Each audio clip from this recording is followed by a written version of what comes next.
We can watch our favorite movie ever, The Karate Kid 2, and talk about everything in the I movie. 100% would want to spend an entire podcast talking about The Karate Kid 2.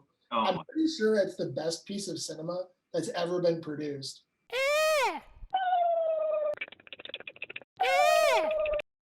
Like like Clint Eastwood nor Robert De Niro have anything on this movie. It's like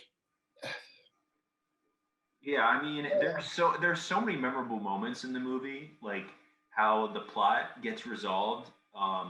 Well, the whole plot in general, if we want to get into it, like is is insane because the whole movie revolves around the fact that like there's this guy who, if I remember right, he's just angry that Pat Morita, who plays the extremely venerable and well liked character, at least in our friend group, of Miyagi, and he just has a grudge with him. I guess it's something about his dad or his wife or something. I can't even remember because yeah, funny enough, I actually can't even remember The Grudge. I don't know if it was the girl interest that Miyagi had when he was younger, that's or if it was like in some way, shape, or form, Miyagi betrayed him, but I can't figure out what he did. yeah, I can't even remember it either. Like it's such a blur that we need to go back and actually watch it and be like, why did this plot start going? Because he's angry about it, and that drives the whole plot. There's really nothing else to it. I guess they go there for something, right? They go to Okinawa. Oh, correct, because Miyagi's father was sick, and it was the first time he'd been back home in years. And then I think at the airspace, or I don't remember. Oh, I think at the airport, Sato, the angry man, picks up Miyagi and Danielson and brings them back to like his hangar. Yeah, that's right. Because he has a hanger, like like everyone does.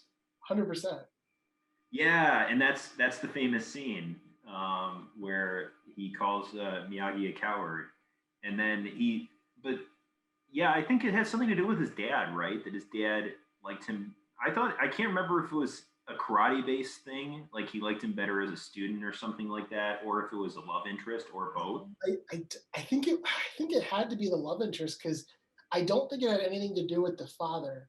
Because I remember when they remember they well, this doesn't necessarily disprove that, but um, the one time that they both like got along well enough around each other was when they had to basically both say their goodbyes to the dad to the Miyagi's father, Mm-hmm. who passed away unfortunately. Rest in peace. Yeah. And yeah, I don't know.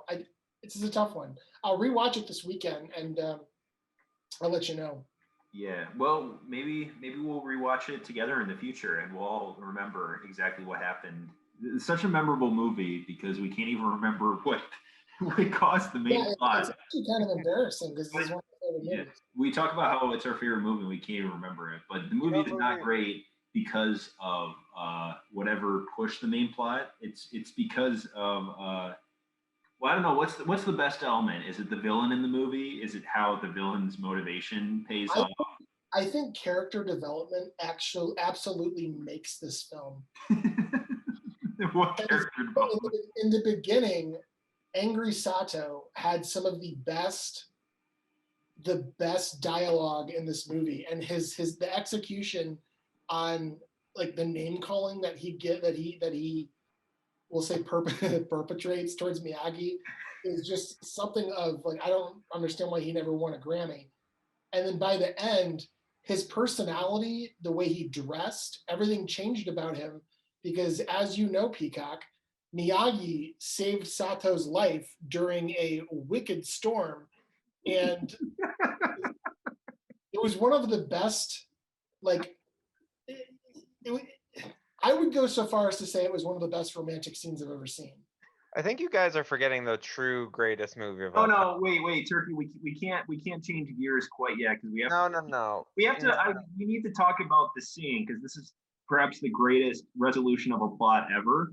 All right. Because Well, the I'm whole gonna. movie is about how Sato and Miyagi are going to have to fight, and Miyagi doesn't want to fight with Sato. Um, so Sato, Just like, harasses him for half of he continues to do outrageous things that are completely ridiculous, and just completely out of line to the point of absurdity in order to get Miyagi to fight him, including Sato's very rich, so he has access to bulldozers. So he bulldozes an entire village that has nothing to do with with anything except that Miyagi is there. So he bulldozes the whole village because Miyagi won't fight with them, and then other things of that nature happen that are ridiculous, including Sato showing up in the middle of the night screaming Miyagi's name randomly in a village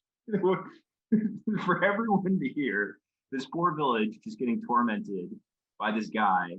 And then, of course, the most famous part of it being the plot resolution, where this entire plot, after Miyagi finally agrees to fight Sato, the plot is resolved by a storm coming out of nowhere and dropping a house on Sato. That's what happens to end the movie. Oh, it was one of the most emotional scenes of all cinema. When Sato had the house on him and he was very angry at Miyagi still and accused Miyagi of dropping the house on him. And Sato's expectation of another Okinawan was to just murder him was just blown away when Miyagi did like the decent thing, which was to karate chop a massive was it like a beam? It was obviously wood, but it was like, that's right. I forgot about that. To like support a house. Well, that's where the karate comes in the movie. He has to karate chop the supports for a house.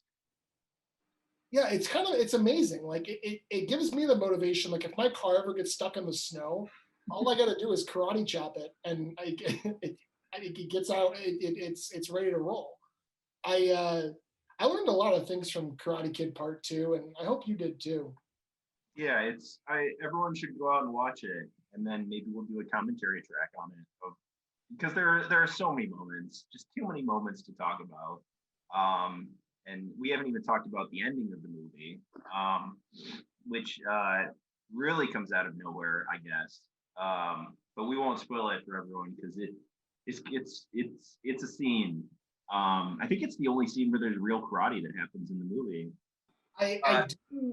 Listen. Like I think we should spend not just a single podcast session, but I think we should spend at least a week and a half discussing this specific movie, because once we figure out the reason for the Sato Miyagi rift, I think there's a lot of narrative discussion we can have on this topic.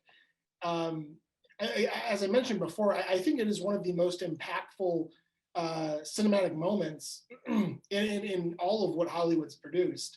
I think you guys are severely underestimating the real best movie of all time. That is what I was leading to. Is I think we could spend a week and a half on this, but I do wish to hear what Gobble Gobble thinks is the best movie of all time. Go. Yeah, and since we've talked about it for a while, the greatest movie of all time ever created, ever even thought up by the human mind.